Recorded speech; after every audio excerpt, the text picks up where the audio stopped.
things currently stand, even if the world makes a rapid shift towards renewable energy production and electrifies the economy, there will still be enough lingering greenhouse gas emissions to keep our net zero emissions goals out of reach. Two key alternative approaches will be needed to take the final steps to net zero, one being carbon capture and sequestration, and the other being carbon removal. Carbon capture and sequestration is most useful for mitigating point source pollution, meaning it's installed on site at industrial facilities to prevent carbon from being released into the atmosphere. For example, a use case is with cement and steel production, which contributes 13.5% of global emissions and will be particularly hard to decarbonize without this solution.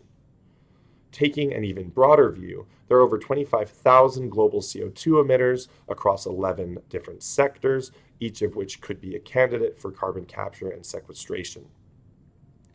Reducing greenhouse gas emissions must take priority in the effort to fight climate change, but the consensus is that to meet climate goals, previously emitted carbon must also be removed from the atmosphere.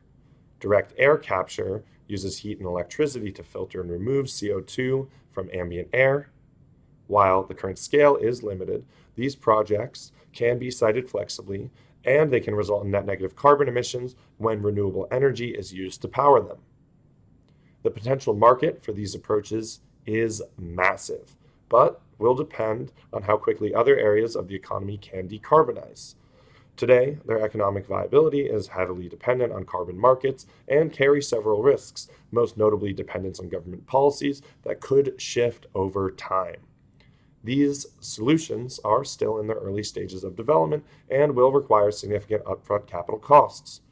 Current estimates suggest that scaling them will require as much as $130 billion in annual investment through 2050. So we believe this opportunity is most appropriate for patient capital providers.